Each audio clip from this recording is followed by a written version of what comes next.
কোরআনকে সম্বোধন করে বলছেন ইয়াসিন আল কুরআনিল হাকীম, জ্ঞান গর্ভ কোরআনের শপথ।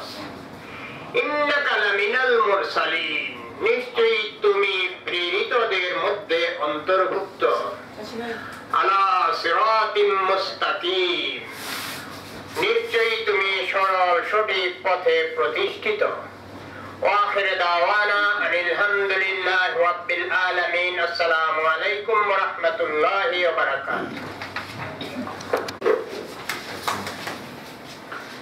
একটি কথা বলতে হয় যে যুদ্ধের কখনো ঘরে বসে থাকে না, দেশ সংগ্রামের সময় এগিয়ে যেতে হয় এবং ভূমিকা পালন করতে হয়। রাজনৈতিক অস্থিরতা, দেশের যে চলমান পরিস্থিতি যেভাবে দাঁড়িয়েছে, আজকে আমরা প্রতিনিয়ত প্রতি মুহূর্তে এর শাস্তি ভোগ করতেছি। তো যাই হোক, আলোচনা দীর্ঘায়িত করার সময় আছে। আমি আপনাদের সকলের সুস্বাস্থ্য দীর্ঘায়ু কামনা করে আজকে আপনাদের মূল্যবান মতামত প্রকাশ করার জন্য বিশেষভাবে অনুরোধ জানিয়ে আজকে আমি আমার শুভেচ্ছা বক্তব্য শেষ করলাম। ধন্যবাদ। ধন্যবাদ মামুন দাসকে। আমরা এই পর্যায়ে বক্তব্য শুনব ফয়সাল বাদশা কলেজের ভাইস প্রিন্সিপাল জনাব রফিকুল ইসলাম স্যারের কাছ থেকে, বাংলাদেশ ফিউচার পার্টির সদস্য।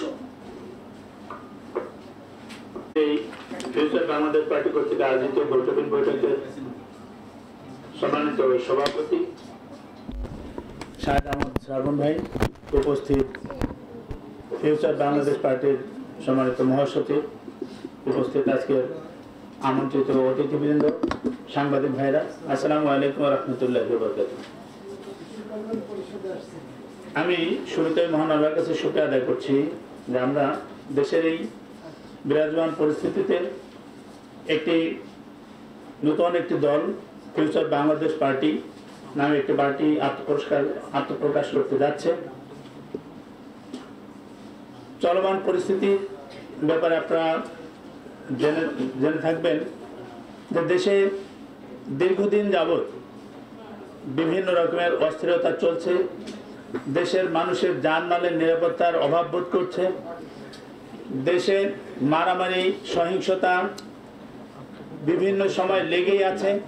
এর থেকে পরিত্রাণ পাওয়ার জন্যই এই ফিউচার বাংলাদেশ পার্টির আগমন হতে যাচ্ছে।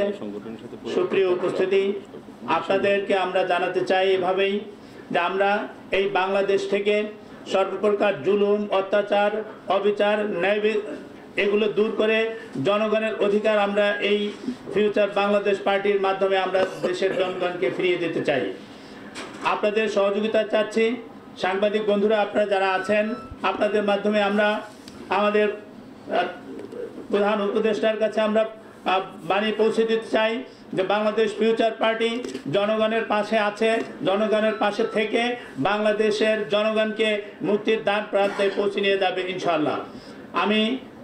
আমি আমার বক্তব্য দীর্ঘায়িত না করে আপনাদেরকে সকলকে ধন্যবাদ জানিয়ে আমার কথা এখানে শেষ করছি। আসসালামু আলাইকুম ওয়া রাহমাতুল্লাহি ওয়া বারাকাতুহু।